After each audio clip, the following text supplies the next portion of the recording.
Hello everyone, welcome to this video. In this video we shall be discussing about differentiation property with respect to frequency. In the last video we have talked about this differentiation property with respect to time. So let's now discuss this with respect to frequency. So that means we are having differentiation in the frequency domain. So the conditions that are required here are that the given function f of t that should be piecewise continuous on every interval minus L to L, where L is some random number, and we say t to the power n into f of t, this should be absolutely convergent.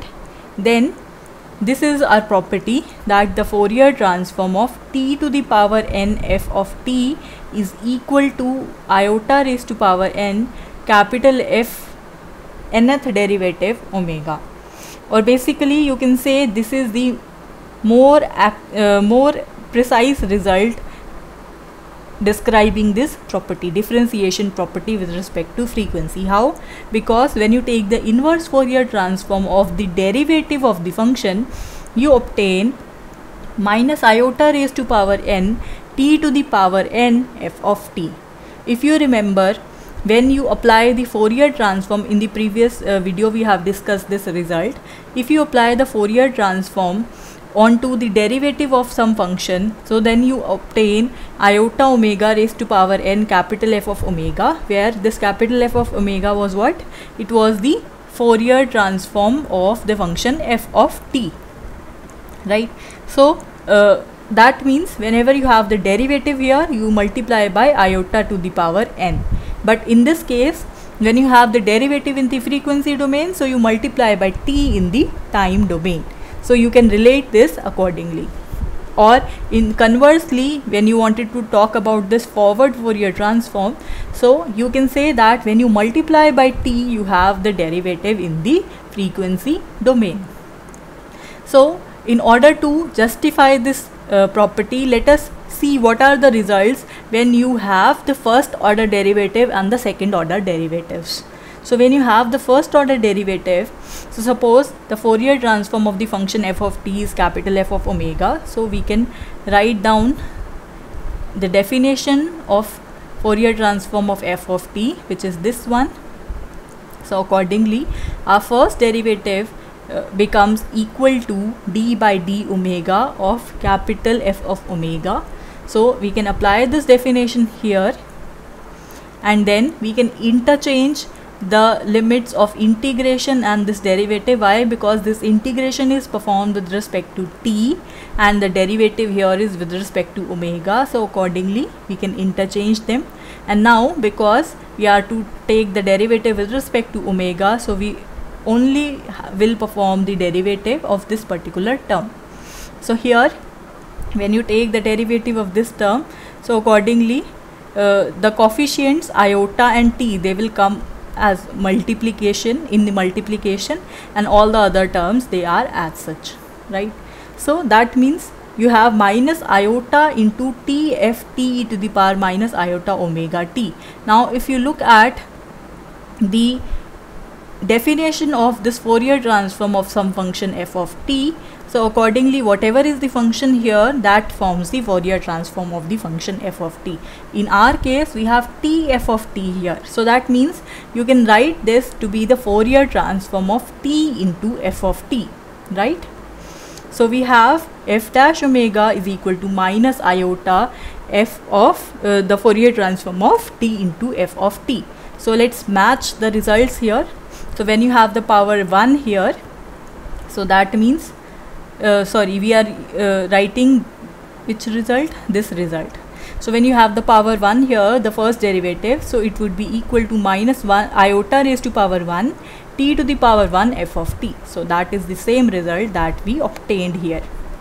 Okay, so now let us move on to the second order derivative. For that we are differentiating this f dash omega again, so that we have f double dash omega, so it would be minus iota as such, taking the derivative of this term. So the derivative of this term, I am again writing this integral form of this particular function. So again here the integration is performed with respect to t and we are performing the differentiation with respect to omega. So they are independent of each other, so we could interchange the integration and derivative. So we can shift this derivative inside this integration over here. Now all these terms, they are depending on t. However, this term depends on omega. So that means we'll differentiate this term here. So when you differentiate this term, you have this as such, and the coefficient of omega as minus iota t here as such. All the other things, they will be coming as such. So that means you have minus iota raised to power 2, so iota square, and you have t into f of t. So that means t square ft, function of t. So now if you look at this definition, what is this definition? This is the Fourier transform of this particular function, t square f of t. So this is what we have here, right? So this is your second derivative, and according to the definition for the nth derivative, we have minus iota raised to power 2, that is simply minus, and then we have t square f of t. Okay, so now let me discuss a question with you. They are asking, find the inverse Fourier transform of this particular function. So when we will calculate the inverse, how we can approach this question? The first thing, here you can see we have this term omega and e to the power minus omega square. Now as such, they performing the inverse Fourier transform of this particular function is quite difficult. So what one can do is, they can make an observation that if you differentiate this function, you have this function as such, and then according to chain rule, you will have 2 into omega minus 2 omega by 8, right? So accordingly, you have this omega here. So all in all, you can write whole of this thing as the derivative of some quantity. So that is what we are doing here. So when you perform the derivative of this term, so you will end up by this term. So what is this? This is by 4.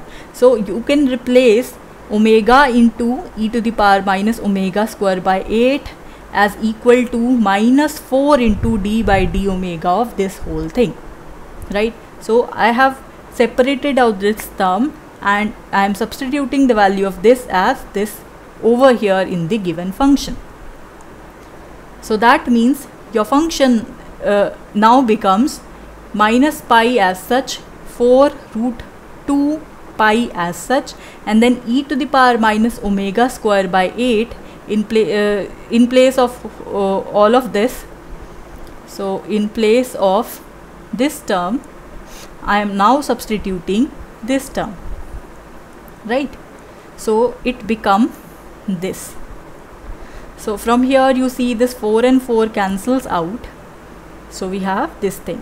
So when you apply the Fourier inverse onto the derivative of some function, now what is this? This is some f of omega. So you have the first derivative of this f of omega. So when you perform this first derivative here according to the formula, when n is equal to 1, your formula simply reduces to Fourier inverse of the first derivative of omega, that is equal to minus iota raised to power 1 t to the power 1 f of t, right? So you can now write in place of this as minus iota raised to power 1 t to the power 1 f of t. So we have to compute the inverse Fourier transform of this, because initially what was your f of omega? It was the Fourier transform of f of t. So therefore this implies what will be your f of t? It would be the Fourier inverse of capital F of omega. So we have to perform the inverse Fourier transform of this particular function. So now all these quantities, they are as such, minus minus becomes plus, this iota and iota cancel, so we have square root of pi by square root of 2 into t f of t. Now what is this f of t? So for that we have to take the Fourier inverse of this function. So when you perform the Fourier inverse of this function, so I have done it over here. So this was your function. Now its Fourier inverse would be equal to, now according to this formula you can verify that you already know that Fourier transform of e to the power minus a t square, that is equal to square root pi by square root a e to the power minus omega square by 4a. So according to this, when you compare this quantity with this quantity, you can see that your 4a is equal to 8, so that means a is equal to 2 here. So if a is equal to 2 here, so this would be, in place of this we have e to the power minus 2t square, right? So that means this thing is nothing but the Fourier inverse of this particular function. So in other words, I can write this as, I could shift these two terms here on the left hand side, so that I have square root a divided by square root pi into the Fourier transform of e to the power minus 2t square.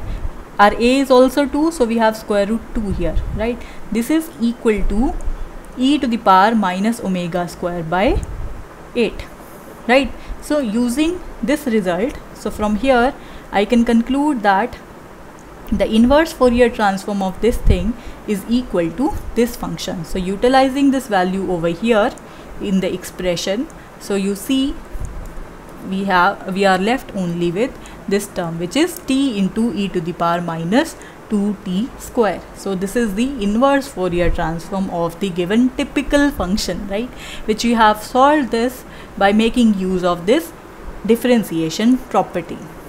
Well, that is it for this video. I hope you understood the concepts well. Thank you for watching.